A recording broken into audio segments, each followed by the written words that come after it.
नमस्कार मित्रांनो, जय महाराष्ट्र.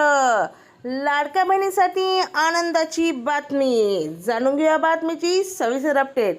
त्या अगोदर चॅनलवर नवीन असतात तर चॅनलला नक्की सबस्क्राईब करा व बेल आयकॉन प्रेस करा. जाणून घेऊया बातमीची सविस्तर अपडेट. लाडकी बहीण आता फेब्रुवारी महिन्याच्या हप्त्याची वाट पाहत आहे. खात्यात आता 1,500 रुपये कधी मिळणार याकडे सर्वांचं लक्ष लागलेलं आहे. त्यातच आता मार्च महिन्याच्या शेवटच्या आठवड्यात म्हणजे या आठवड्यात महिलांच्या खात्यात पैसे येण्याची शक्यता आहे. कारण महिन्याच्या शेवटच्याच आठवड्यात अनेकदा महिलांच्या खात्यात पैसे जमा करण्यात आले आहे. त्यामुळे या आठवड्यात लाडक्या बहिणीचे 1,500 रुपये मिळणार आहेत. ही महिलांसाठी खूप मोठी गुड न्यूज आहे. तुम्हाला काय वाटते वरील वृत्ताबद्दल तुमचा अभिप्राय नक्की कमेंटमध्ये नोंदवा व असेच लाडक्या बहिणीचे अपडेट पाहण्यासाठी चॅनलला सबस्क्राईब करा. व्हिडिओ आवडल्यास लाईक करा. पुन्हा भेटूया एका नव्या अपडेट सोबत. जय महाराष्ट्र.